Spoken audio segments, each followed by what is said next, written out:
Welcome to the Parenting Versus podcast. So it's been a while, so we have a lot to catch up on, I guess, and a lot of thoughts to... Well, first I want to say, first and foremost, the thought that's been on my mind and everyone else's is, fuck ICE, for sure, with a chainsaw.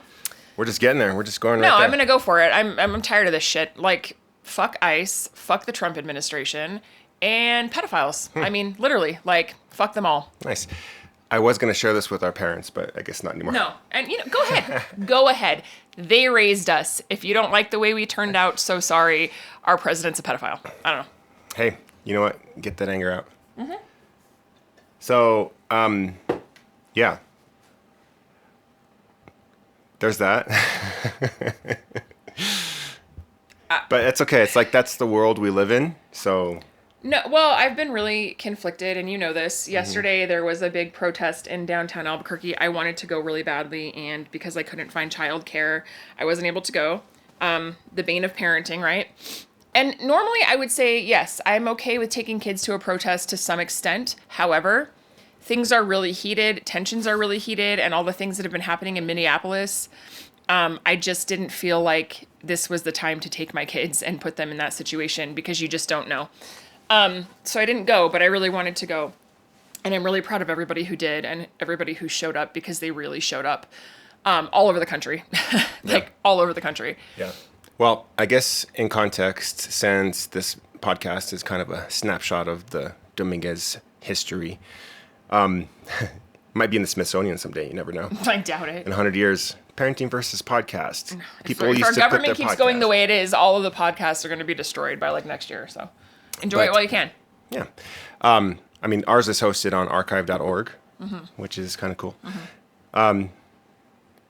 Anyways, so in context, in the past month, there have been 2 murders by, I guess it's ICE and Border Patrol, but they're all under the control of Homeland Security, which has huge amounts of federal funding. This was the last, it's called, what is it called? The spending bill, the federal spending bill. Anyways, it was passed, and part of that bill. Sorry to go technical on the politics and funding. That's just my world. But part of that bill was to basically cut Medicaid, cut these extensions to healthcare that were part of the Affordable Care Act. So lots and lots of people right now don't have health insurance, and then part of that funding was to completely balloon funding for these Homeland Security agencies, including ICE and including Border Patrol. So I guess in Minneapolis, there was Border Patrol, which they're usually on the Texas border, New Mexico border, Arizona border. And they're in Minneapolis, where there's a Canadian border kind of close. I'm not kind of close. I don't know how far the Canadian border is from Minneapolis, but they're far from where they are, right? Anyways, in context, Renee Good was shot in the face and then shot even more. By a petty, small little man. Yeah. Who is a piece of shit. Yeah. I might add. No, it's angering. Anger. That's not even the word. There's no more words left. Infuriating. Like I said that. There's not words to describe what's happening. We've used all those words up, and there's not. This is a different time in history where the average words to describe depravity Tragic. Just don't even work anymore. For sure. But okay, so there's that, and then Alex Preddy was on camera. I mean, by the way, I don't love that cell phones are everywhere and everybody's on it. And when you go to a concert, everybody's recording the concert. They're not enjoying the concert.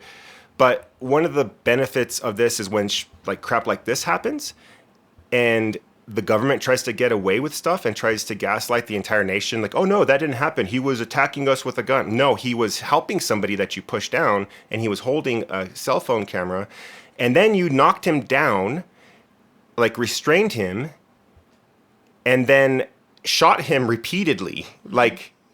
There's footage from every angle. Yeah.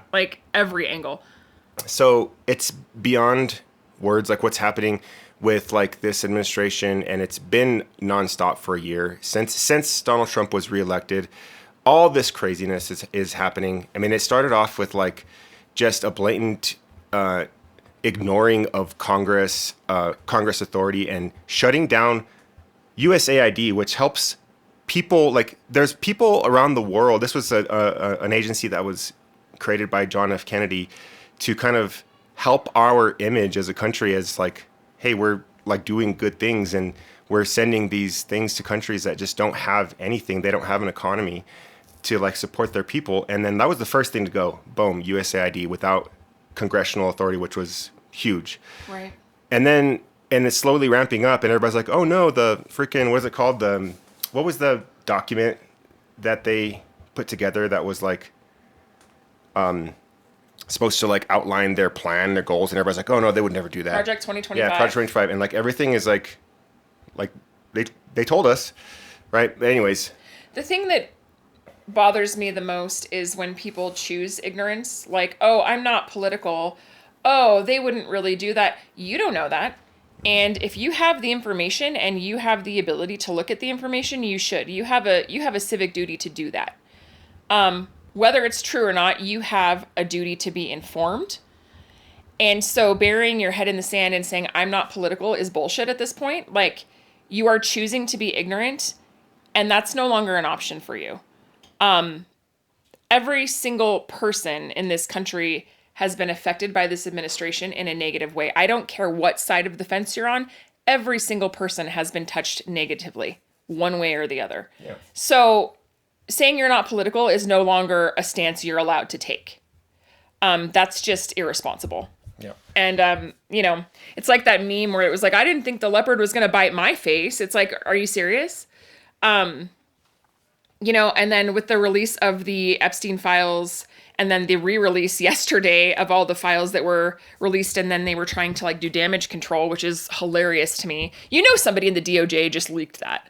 And they were like, oh shit, we got to redact all this now. Oops. It's out there. And the crazy part is that what we've seen so far is horrible, bad, scary, disgusting. And that's only the PG version that we're getting. So like, you should not be surprised that the same people that were involved in those things are now doing this to you. 100%. They don't give a fuck about you. And then here's what I'm going to say too about that. Epstein files that's all of this is an entire country, the global leader, the United States of America, coming to terms with our politicians and our powerful people. And like, keep in mind, Bill Clinton was all up in that. Mm-hmm. And I think all of this, like, Barack Obama was our last good guy. I think, I don't know. Maybe he was involved. Who knows? I have no idea. But he's always find out. He's always been like scot-free as far as like I don't public know, blame. Public blame, yeah. Like his controversies where it's like, oh, he's wearing like a Muslim ring and a brown suit, and he smokes a cigarette and drink a beer. But anyways, the Clintons, I think the Democratic Party trying to like force Hillary Clinton over like Bernie Sanders, I think that's when things really started to take a turn. It wasn't just Donald Trump, and it wasn't just Donald Trump. Mm-hmm. I think the Clintons too, like there's all this craziness. But the point like that people need to remember is if you're a decent human being, you realize that politicians on both sides are corrupt and protecting themselves and their own interests. It's not about party politics.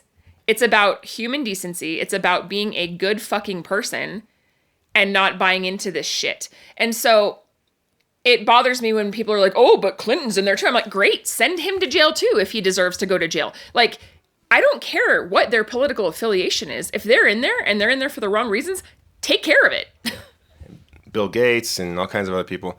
Yeah. But yeah, so it's crazy. It's craziness. I just think it's funny to me, that people, I don't know, how do I explain this? For the longest time, people are like, I can't believe this is happening. I can't believe that people would do that. I can't believe that people in power would abuse it. And I'm like, are you stupid? Are you blind? Like, I'm pretty skeptical by nature. I don't ever trust politicians unless they prove themselves. Like, I just find it funny that people are like having a hard time believing this, or that they're still standing by like in their denial. Like, who is this though? Like, I think particularly like our generation, if you were, as long as you weren't like I don't know, youth group every single day. Like your influences was your music and the music that we listened to in a very peaceful time for the most part until like George W. Bush. There was some like uprising, but like I was late there. like late 90s, that was all of our influence. Like we've been aware of and skeptical of this crap for our whole lives pretty much. I'm just not Like, shocked by any of it, and it's odd to me that people would be shocked because but I'm not. I mean, who just like the public? Yeah, I mean, even people that are like people that have had so much faith in systems. I'm like, why is this shocking to you? Like I think- absolute, like what is it? Absolute power corrupts absolutely. I can't remember exactly the phrase, but it's like that. I mean, but absolute authority corrupt. I don't remember, but duh. So here's I mean I think there's another side to that though. I am watching the documentary. It's the PBS American Revolution documentary. It's freaking amazing. It's Ken Burns, and he's talking about the birth of our country and like what they were going through at the time. And the country was our country, I think, the structure that it was built on has withstood a lot of things that a lot of countries have not been able to withstand as far as like power. So I think the system needs to be like tested, needs to be checked, and it definitely is being tested and checked right now, like especially like the executive branch and like what I just mentioned earlier with like the shutdown of entire federal agencies that literally like Congress has appropriated money and like this is law. That's law. Yeah. And all of this is being tested, and then like the judiciary and like judges' authority and like the executive branch is testing the judicial, and it's testing the legislative branch, and like all of these systems they're in place, and I think over history, United States has withstood huge storms like this in the past, like the freaking Civil War. And civil rights and slavery and Richard Dixon, like all of these. Did you just say Richard Dixon? I'm just congested. Oh, okay. Dick Dixon. Dick Dixon? Yeah. Anyways, and Trump is a huge test to our system, and I think that a lot of people, when you look back on history, see like, oh, the American system has withstood some really good things, really, really, really huge, impactful events, and like. This is another huge test, and we'll see if it. I think weathers it. You're right. I also think though it's interesting because I was talking to my dad about this. He's like, well, we have checks and balances. And I was like, yeah, but some people in power do not give a crap about those checks and balances, and they're just bypassing them altogether. And that's a problem. Like, you can keep repeating the rhetoric of, we have checks and balances, and that's great. And they work until they don't, or until somebody chooses to completely dismantle and bypass them because they don't care. Like, we're past the point of like acting like our checks and balances are going to constantly protect us, because Trump has violated those over and over and over again without consequence.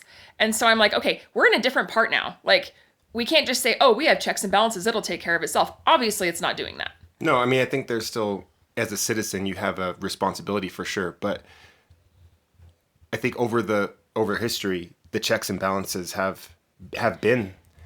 It just reminds me of like when people are like talking to, like, maybe they're talking to somebody who's an atheist and they're like, well, the Bible says, and it's like, yeah, but if you don't believe in the Bible, it doesn't matter. Yeah. Well, here's one thing.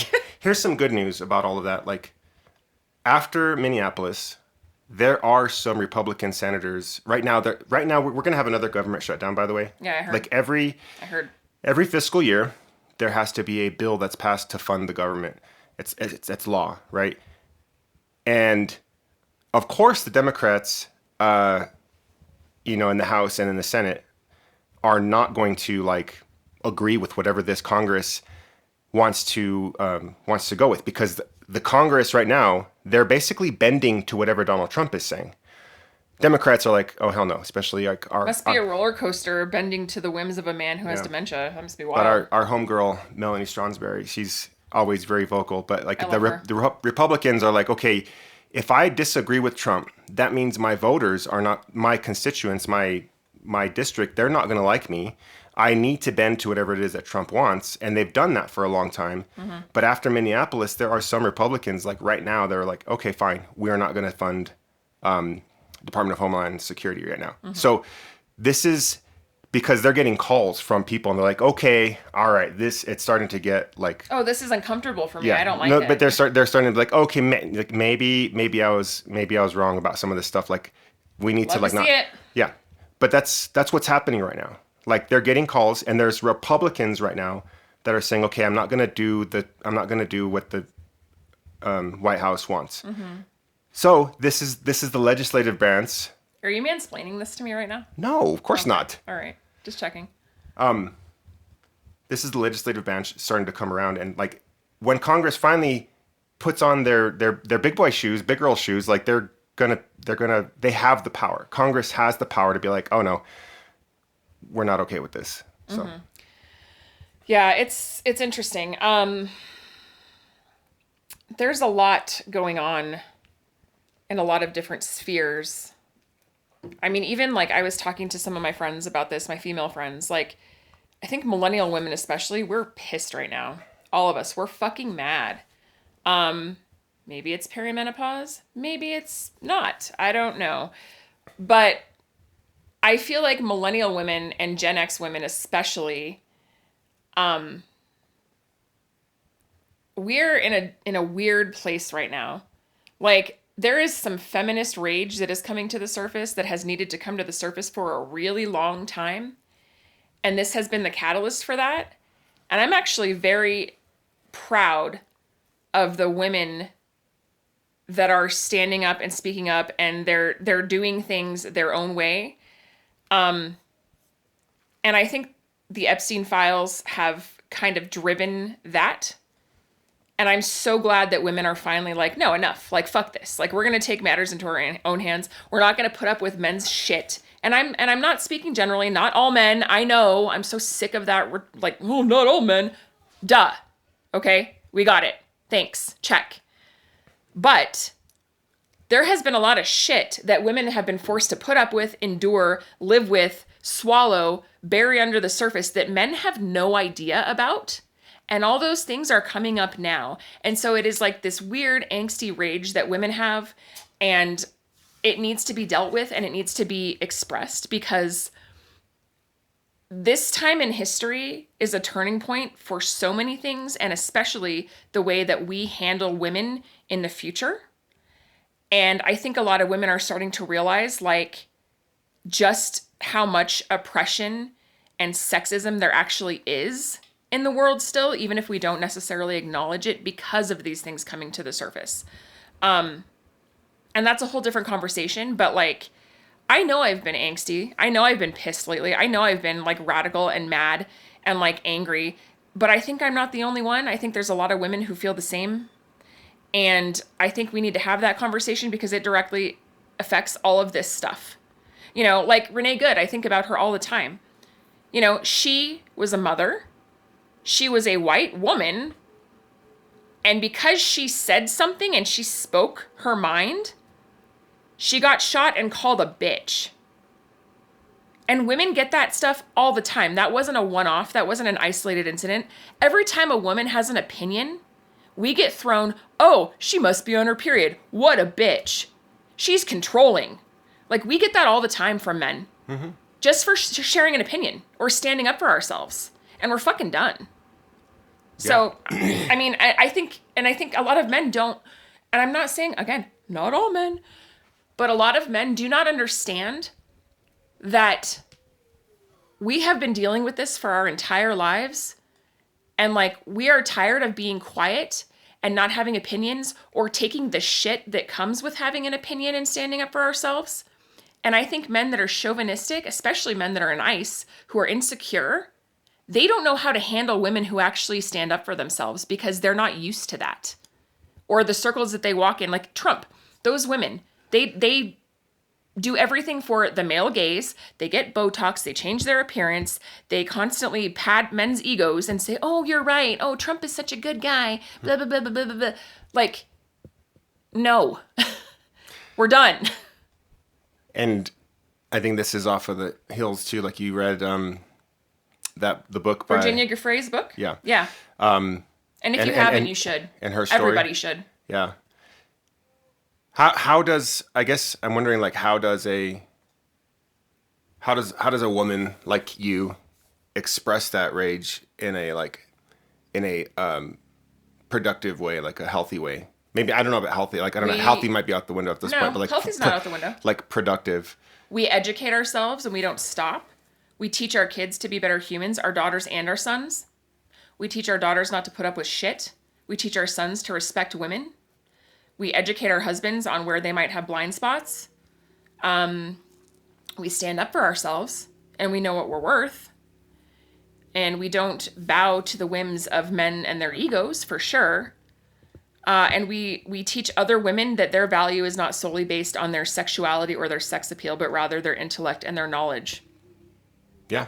I mean, those are no-brainers to me. To you, but believe it or not, they're not no-brainers to a lot of people. Yeah.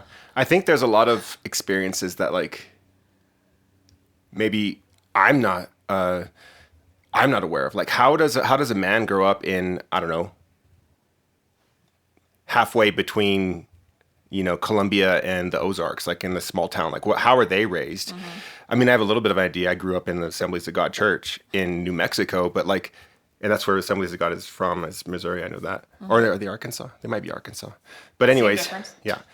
Like, there is a life experience that I'm completely unaware of, which is maybe just like, rural Idaho or Eastern Washington or, the Midwest. I know a New Mexico upbringing, and I have to remember this, like, a New Mexico upbringing is my normal, and this is what feels like real, but my reality is so different than everybody else. I grew up with very flawed parents, but also parents who weren't afraid to show vulnerability and, like, even my dad, like, sadness and like, what's the word? Like penitence. You know what I mean? Like feeling like to say I was wrong. Remorse. Yeah. But I know that there's a lot of, it's sort of a military culture too. I worked in the Air Force for a little bit. Mm-hmm. And the military culture is like, we're warriors, we're tough or whatever. Even like in the budget department where I worked, like people didn't show vulnerability or like whatever, you know what I mean? And maybe it's just a military culture thing that's more so like a country culture with men. I don't know. I think there's a lot of things there's a lot of directions you could go with that. I mean, yes, part of it's cultural for sure.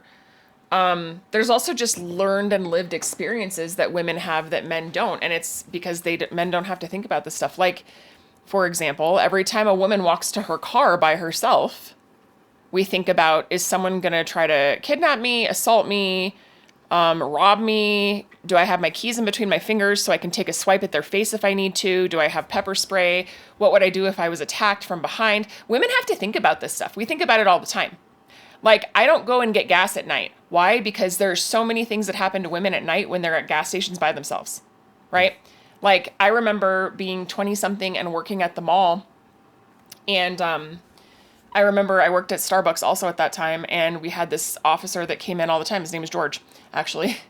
And I maybe have told Was he a chauvinist piece of shit? No, he was a very nice man, actually. Oh, okay. And he told me, he said, I just want to let you know you need to be careful around this time of year. This is when all the weirdos come out. And I was like, oh, what do you mean? He was saying, oh, poor girl. He's like, she's a girl. She needs to know. Maybe. But she doesn't know any better. Maybe. But he said, all the weirdos come out. And he said, especially if you're at the mall or you're in a parking lot, he said, you need to be very careful and pay attention to what's going on around you right now, because we've gotten a lot of calls in parking lots and stuff. And I was like, oh, okay, heed that with a grain of salt, whatever. Well, a couple weeks later, I also worked at Aeropostale in the mall when I was like 21. A couple weeks later, I'm walking to my car, and this guy kind of approaches me from the parking lot. And he's like, hey, I have some perfume that I'm selling, and like, did you want to come and smell it? And I was like, nope. And I remembered what George had said, and I got in my car and I hit the lock button as fast as I could, because the guy was kind of coming up to me like in a way that I was not comfortable with, and he tried to get in my passenger side door. And because I had remembered that and I hit the lock button, I started hitting my horn and he ran off. But like, this happens all the time. And women have to think about this stuff. Like, that happened to my mom in the 70s. She worked at the mall in Portland and somebody stalked her and followed her out to the parking lot. And she had to run back inside and tell security. And then that person was calling her work and making like threatening phone calls. Like, women have to think about this stuff a lot. And then it's like, we also have to think about the whole incel thing. Like, if we reject a guy just because he's not our type, or like we're just not interested in that way, is he gonna go batshit on us? Is he gonna like go crazy? Is he gonna like hate all women and become a psycho mass shooter? Like, do you know what I mean? Like, we have to think about this stuff. It's a lot of pressure. Yeah, for sure. So the country's in bad shape. 100%. But like, people that are in power, like Donald Trump and Jeffrey Epstein, who's dead, thank God, as far as we know, right? Like, men like that, that is the result of women not being able to be empowered enough to feel like they have a voice to speak, and being objectified and being treated like objects for men's pleasure and benefit rather than people. Yeah. And this is not a new concept. No, I agree. And I think, I don't know. For me, like, obviously I don't have like the same level of rage that you do because I'm not a woman and I have a different personality. Like, I have the injustices for me. I think for me, it's the things that make me rage is when I see children suffering. And like, it's not to say like women suffering is less, or like I'm trying to compare or whatever. Like, I know women are going through a lot of stuff. I also know men are also going through their own mental health crisis. And I was listening to I listened to a podcast called Hidden Brain. It's amazing. It's a psychology podcast, and they were talking about data that's collected on men and women on depression and just, you know, all of the stuff, right? And there's a lot of data on women because women talk to friends, women go to counseling, women do all the things. And for men, there's some data, but the in-between data, the depression data that they get a lot of data from women is absent, and then the data that they finally get is the suicide data. And I think that's tragic. It is tragic. So I think overall, like, people are suffering, and that makes me sad. And then, you know, of course, children suffering. That's it. When I see children being hurt or harmed, that's when I have the rage. Like when I saw the little boy detained by ICE and he was used as bait, like that makes me pissed off. And when I see school shootings, like Sandy Hook never should have happened. They tear gassed a preschool this week. Did you know that? But then after Sandy Hook, the piece of shit politicians should have fucking done something at that point. Instead, we had multiple school shootings after that. So that is what makes me rage. And for it your should. for your, like, I don't know. It's just no, and it should make ridiculous. Everybody angry. But anyways, like, I understand, like, you have rage. You have just pure rage, and you need to find a way to get it out. And I know that you are. And I think everybody has their own, like, rage, right? For me, what I'm trying to do is to try to figure out how to balance, because you can't live in a constant state of rage. You have to find some shelter. You have to find some place of solace. You have to find something, because if you're in a state of rage your entire existence, like, that's not sustainable. And I get it. Like, the world is wrong, and like, what other response can you have than to just have pure rage? But I think finding some place of peace, some place of solace is, like, I think that's necessary. I've been doing a lot of art lately. That's kind of where I've found it, to be honest. And I've seen that too, and I think that's great. You know, there's a lot of things I could say. I don't think we have time for all of them, but I think our rage needs to be harnessed towards change at this point. Not just saying something, but doing something. Not just posting memes and anger on our Instagram pages and our Facebook pages, but actually doing something. You know, yesterday was the ice blackout, ow, day. He hit my knee on accident. And, you know, no shopping, no school, no this, no that. And I think that's great, but doing it for one day isn't going to change anything. It might send a message, but we need to think bigger than that, I think. Also, like for me personally, a lot of people that I know didn't send their kids to school, and that's their choice. But me personally, I sent my kids to school. I feel like that's a little counterintuitive. Like, I want my kids to be educated. I want my kids to know that education is a privilege. I don't think that keeping them home from school is the right call. I get that, like in Minnesota with ICE and stuff, that's a different situation. And I think, yes, if you have to keep your kids home from school, that makes total sense.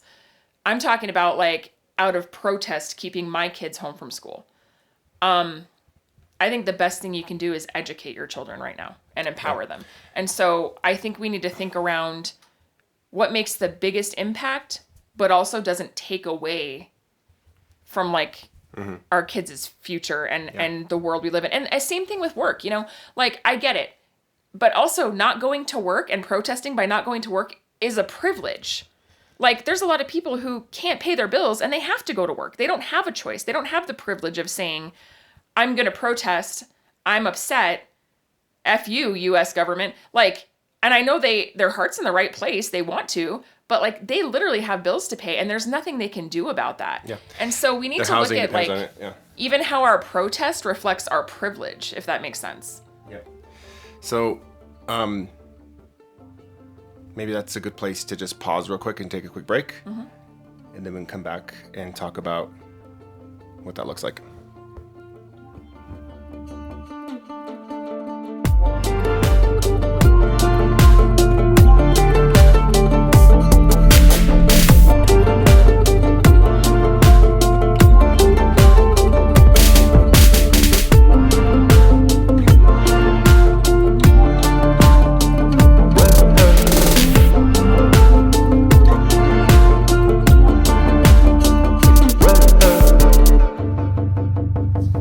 All right, we're back. So, what do we do with all this? What is I speak broadly, I guess, what does our generation do? But, like, what do we do personally? You were talking about painting. By the way, your paintings are really good. Thanks. I'll just say that. No, I think that's fantastic to, like, get your head out of the world and to just get lost in something. A friend of mine described it as bubblegum for the brain. It's like you're something to chew on that is innocuous, that kind of takes your mind off the rest of it. And I was, you know, you don't have to digest anything heavy. I was like, that makes a lot of sense to me. Yep. What? You're like, yep. No, I'm just trying to process that. I don't know. I had a boss at my last job, which was at the Air Force. And when we would be in discussion, he would say that processing this. I'm like, I like that. Like, you're thinking through the thing and you're communicating to the other person that, like, I'm not ignoring you. I don't think you're, like, what you're saying is dumb or something. Like, I'm processing, I'm thinking through it. And that's kind of like how my brain works too. But I don't know. For me, I think maybe eliminating some of the technology in our life is a good step. When we were on our trip in Orlando, I was swimming with my Apple Watch, and my Apple Watch stopped working. Like, after we were swimming, I was swimming with the kids like every day. It was cold for Florida, but it was like 60 in the 60s. I didn't get it like once. I was like, no. I know, but that was like your time to decompress or whatever. But like, no, we had a blast. It has the resort had a waterfall, and for Florida that was freezing, so we basically had the pool to ourselves. It was heated. But I've had a smartwatch since I don't know, like 2000. I don't know. It's been a long time. Basically, when the first smartwatches were coming out, and they were Android Wear smartwatches. So I had like an LG watch and I had a Motorola watch. I bought them because I've always been just fascinated with computing and computers. Very tech-driven. I think they're so cool. Like technology, no matter what it is. Like I'm fascinated by it. So I picked one up. Since then, I've had smartwatches. And in Orlando, my Apple Watch, which I thought was water resistant, which it is, but I guess I guess they can get water damage. It worked after that. I was doing weird things. I was trying to call 911 on me. Oh my God. Anyways, it stopped working, and I was thinking, you know what? I don't need this technology attached to my wrist every second of the day. Like, and it's so annoying. And you can adjust the settings and stuff, but during the day, like I would be trying to focus at work, and then I would start getting blown up on a group text message, and my wrist would be just vibrating, or notifications would come up, and it would just like break my concentration for whatever I'm doing. And I'm also, not only am I technology driven, I'm also data driven. I love recording data, no matter what it is. It could be, and people had made fun of me about this like my entire life, like weather data or elevation data or whatever the data is. If I can collect it, I'll collect it because I just think it's so fun. Everybody thinks I'm just a complete moron about it, no, I mean, some people think like that's ridiculous. That's a huge waste of time, and it probably is. But I enjoy it. If you enjoy it, it's not a waste of time. So, anyways, I'm data driven and I'm technology. So the Apple Watch was something that's just been on my wrist all the time, and I had a realization when when the watch wasn't there, I was like, well, I got to go buy another Apple Watch, and I thought, why would I do that? Why would I drop $400 on a watch that basically, like, I don't know, it doesn't bring me any happiness really. Like, it's not like I don't have any value. Like, okay, I can see what time it is. I can text from my wrist, but how many times did I text from my wrist? Like, that makes no sense when I have my phone and I can text. So anyways, I was like, you know what? I used to like really love Casio watches and Timex watches. I'm going to look into that. And then you ended up getting me that watch for Christmas, which is really awesome. Thank you. And then I have this Casio watch that I picked up from Walmart, and they're amazing, and I love them. So, but like that's part of the solution, I think. And to like sort of simplify your phone. There's some people who are taking it to an extreme, and they're like getting basic phones. I don't think I can do that because I use my phone for a lot of things, but taking off social media from my phone, taking off the news apps from my phone. I deleted my Facebook the other day, like straight deleted it. Yeah. Like I didn't even back it up. I was like, whatever, I don't even care. Like delete. Yeah. I'm over it. Like everybody that knows me knows about my life, and I don't need to have it all out there. And I just deleted it. I mean, it's the internet doesn't forget, but like I deleted the app and I deleted the actual account. So I don't plan on going back. Yeah. I mean, Yeah. I do sometimes wish I could look at Marketplace because, like, I need a new couch. But other than that, it's fine. I mean, you can set up a dummy account or whatever just for Marketplace. That's just But going back. I mean, there's also pictures of like our kids and stuff there, so I would never Right. like straight delete it. I would back it up before I deleted it. I haven't like uploaded anything like with our kids or our family in a really long time. Like the last like probably 2 to 3 years, I've used it for like art or Yeah. like selling like- furniture. So it But hasn't like been like when Luke was a baby, there's tons and tons of pictures we on have there. that stuff backed up though. No, we don't. We do. They're backed up on Facebook. But like Whatever. You're right. You're always right. Sorry. No. My bad. no, some of those Facebook things but you're right. Like it doesn't improve your life or whatever. So Well, you still have yours. You can back up yours, and it'll be the same thing. no, my Facebook I didn't delete. I'm not using it. And That's what I'm saying though. You can take yours and you can back up everything that's on yours and then delete it, and we'd still have access to those pictures and things. well, not your pictures. The pictures on your Facebook are yours. Yes, But most of them, you're tagged in them, and you're. Well, if you delete, anyways, it's dumb. If I'm tagged in I some, don't like being mansplained to about stuff. Like it drives me crazy. okay, yeah. So What are you listening to? What are you listening to? What are you reading? I don't know. You don't know? Is that what you wanted to do right now? Yeah. I wanted to like. I'm trying to be. I'm trying to. Yeah. I want to talk about what we're listening to, what we're reading. I also am thinking about my day because, like, as a mom and a wife and a woman, I have like a whole list of things in my brain that I need to accomplish. Yeah. None of which I've done yet. I have And it's this. already 10:20. I know. I just have this unanswered question. Like we know that the rage and the anger sits there, but I don't think there's an answer right now. the unanswered question for me is like how, like, where do you find peace? That's going to be different for every person. There's no one size fits all for that.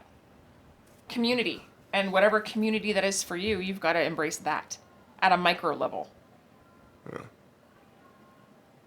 Finding people to share community with, getting to know your neighbors, supporting each other on a micro level, shopping local, buying things from mom and pop shops, showing up when you can, informing and educating people, spreading the word, spreading literature, reading, being educated, knowing Yeah. what's going on so that you can understand it and interpret it for other people. I've been thinking a lot about Maslow's hierarchy of needs, and like the things that bring me happiness and joy and stuff like that, like my hobbies. I love recording, like a podcast, obviously. I love taking pictures. I love traveling. I got a passport, which is awesome. And for me, I feel like I have been in this like survival mode. Like you have to meet these certain needs before you can get to the hobbies, right? And I feel like I've been there, and I haven't been able to get to the hobbies, like the taking the pictures. What are we doing right now? We're recording a podcast. I mean, this is the first one in a long time. But this is a hobby. No, this is good, and I enjoy this. I enjoy it a lot. I want to find a way to like get out of the survival mode and get into the hobbies. Kids are trying to get into our room, but anyways, It's like a horror movie. that's They're all. just jiggling the- I know. That's all I wanted to say, I guess. And there was more. I mean, there's a lot of life that's been lived since our last recording. I got a podcast. I mean, I got a podcast. I got a passport, which is really cool. I was really excited about that. I've been. Not now, guys. It's parenting versus podcast. I got a passport. I've been doing a lot of coding in Python, and I've been building Power BI tools at work. Those have been some things that have been really, really bringing me joy. Oh yeah, I left the Air Force. I'm back doing education stuff, like budget education stuff. I've been Undercovering corrupt funding. yeah, dude, like can't that's talk about crazy. I mean, it's all public. I mean, Well, I can't what is it, speculate, like, but there's in public. And when there's money involved and like not a whole lot of oversight, like people do the things that they do. But Here's looking at you, USA. so, but I've been really, really enjoying some of the things that have been creating. Like I'm in a space where I have a lot of like freedom.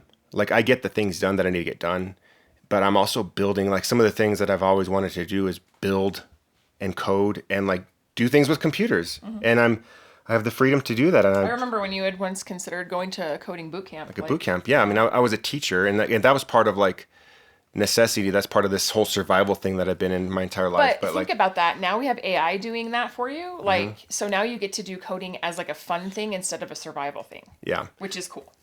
Yeah. No, and AI has been huge. Obviously, like I'm not going to be building amazing dashboards and tools and all this other stuff with like the knowledge that I have. Like I have base knowledge, and like AI fills in the gaps where I would have never even dreamt of like doing the things that I'm doing. But I just tried out Canva's like AI integration tool yesterday, and I was like, holy crap. I was like, make me a real estate website with a button that people can push to contact me. And it was like, boom, there you go. And I was like, oh, okay, this is actually pretty good. So yeah, Gemini is freaking amazing. And then the one that I've been using a lot is Claude. And literally like jaw-dropping, like incredible, some of the crap that I've been doing. Some Like of the crap I've been doing. Like seriously, I've been technical my entire life. Like I was on GeoCities building HTML crap when I was like in high school or whatever. So I know a little bit, but I don't know to this level. You know what I mean? So I can guide it to do the things that I do, and then I'll, you know, kind of structure it how I want to structure it. But anyways, yeah, it's incredible. Yeah. So I don't know. I wanted to talk more about happy things, but it's not happy. Life is not happy. Okay. Yeah. Are you pouting right now? No, there was so much like when you agreed to record the podcast, I had all this stuff. I was like, cool, I want to talk about this and this and this and this. Well, the beauty of podcasting is we can make another one. No, I know. Like we can make more than one. I know. And there's been so much life that's been lived, and I'm in the Trumpaverse. So like, yeah, I know it's important to talk about, but I don't want to let it like consume me. I don't want to be ostrich with its head in the sand, but I also don't want to let it consume me. And there's so much more in this world that I wanted to like discuss. But I get that. And I think that we can do that. I also will tell you that like having our kids around right now is overwhelming for me. I have not taken my ADHD meds today, which definitely take the edge off for sure. Gonna do that right now. And I have a whole list of shit I have to do. And I have one day this weekend to do it tomorrow. So I got my real estate license also. And tomorrow I'm showing I'm showing like 6 houses. So I have a lot I have to do with work and my personal time. And I have to split it up today. And I only have one day, which I know seems like a lot of time. It's not. yeah. What are you listening to? I don't know. I'm listening to Kevin Federline's book. I'm ashamed to say that. I'm super embarrassed. Well, you listened to Britney Spears' book. Well, that's what I figured. You gave me a free credit on Audible, and I was like, I need something mindless that's not like political. And I had just finished Virginia Giuffre's book, so I needed something a little lighter than that, kind of mindless. And I was like, well, I guess I'll just listen to Kevin Federline's book since I listened to Britney Spears' book. I don't know. Why not? 2 sides, every story. Let's see what he has to say. I think you like the memoirs. I do. I don't really like fiction. A lot of people know that about me, which is kind of funny. Even my friends know that. I'm not a big fiction reader. I like to read biographies, history, memoirs, because I think real people's life stories are way more interesting sometimes than just someone's made up bullshit. So that's where I'm at. I don't like fiction either, but I've found that if I force myself and I don't read. I listen because anyways. But anyway, you read. You read the actual book, and I'm impressed. No, I like to read. I just don't always have the time to do it. So yeah. But I've forced myself to listen to some fiction, and I was happy that I did. But anyways, go on. Yeah. So I'm listening to that book. I haven't really listened to, very many podcasts lately. This is riveting. I know. Sorry. I'm so tired. This is why ADHD meds are great. They're like a nice swift kick to the ass. Yeah, it's like it's a stimulant. Snort a line of Coke. It's really not like that. When you actually have ADHD, most of the time you forget to take your medicine, and it's like not helpful. That's why it's so funny when people are like, you're going to get addicted to your Ritalin. I'm like, I wish. I forget to take it like half the time. Yeah, I haven't been listening to a lot of podcasts. I've been listening to a lot of angry woman music. Lots of Rage Against the Machine lately. And some hip hop. Nothing too crazy, though. I feel like I've just been so busy with other things. I haven't really... Oh, there's yawn number 2. I know. Maybe I should do this and you can take a nap. Yeah. So I haven't really been venturing out too much. A lot of YouTube videos, just mindless stuff, because that's kind of how I escape. It's probably not the most healthy way, but that's how I escape. I did watch a show called Ponies, which is about the CIA and the Cold War, and super fun show. I binged it in like 3 days, and I'm sad it's over now. Highly recommend. The fashion in that show, also, I'm a big fan of 70s fashion. Holy crap, so good. It has Emilia Clarke, who was Khaleesi in Game of Thrones, and it's interesting to see her in a different role. She does a great job. So there's that. I watched that, and I really liked it. House of Guinness, I watched that show. It's a little slow moving. It's about the history of the Guinness family. in Ireland. When have you been watching these things? Usually when I'm working or I'm taking a class, like I have a Zoom class for real estate that's just a bullshit class, like, and I have to be on camera, but it's just stupid. So I also have this thing where during lunch, if I'm home, I'll make myself watch a TV show while I eat my lunch just to kind of like numb my brain out for a minute, and it like forces me to relax. So I do that usually like once a day during lunch. I'll watch something. Like I'll watch an episode of something just so that my brain can kind of chill for a minute. Yeah, House of Guinness is good. It definitely is slow moving to start, but it's a really good show. If you can stick it out, it's good. Worth watching. And I think that's it. We finished Stranger Things, which, okay. Now that's over. I mean, I don't know. I feel like the last season was a lot of filler. It was kind of like, okay, let's get to it already. But it was good. So, yeah. Yeah. I didn't realize that, what's the couple? I don't even know their names. I'm bad with names. Natalia Dyer and Charlie Heaton. I don't know their real name. I don't know their character names. I definitely don't know their actor names.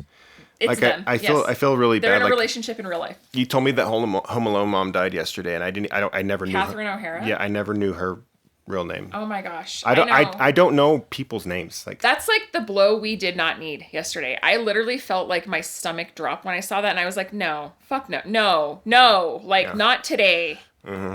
Like, it's just, yeah. So, I mean, yeah. Somebody made a comment about, like, how they took the wrong actor from Home Alone 2. Like, Who died in Home Alone 2? nobody, she was in Home Alone 2, and so was Trump, and they were making the comparison that, like, he should have been the one to drop dead yesterday. We all agree. Gotcha. Yeah. And then, not Severance, Apple TV show. My gosh. Pluribus. Yeah. Oh my gosh. Ugh. Yeah. Pluribus has been really good too. It's a good show. I don't want to give too much away, but like I almost feel like I need to rewatch the first people have watched it already. season. Like now that I've seen it, I feel like I need to People have watched it. go back and rewatch it. Well, I canceled our Apple TV because there's nothing. Well, there's nothing on there.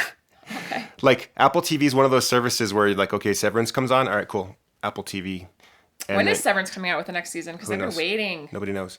Yeah. So I've been listening to lots and lots of music. I was stationed. I was, I guess my home base was in the Santa Fe office for education, public education department. And, I don't know what I was going with that. Oh yeah. No, like in Santa Fe, the office is like, it's like an old office. So it's really quiet. Mega it's like, haunted. It's they say it's haunted. Yeah. It is definitely haunted. It's a nice building. It's just quiet. There's not a whole lot happening there. But then, you know, I put in a request to move to Albuquerque. It took them forever to do it because everybody wants to go to the Albuquerque office because everybody lives here. And I finally got my spot, and it's like literally like a huge floor of just cubicles, and these cubicles have half walls, and it's really loud, and like everybody's talking really loud. So I have noise canceling headphones, and I wear those as I work, because if I didn't, I would not get anything done. I literally could not.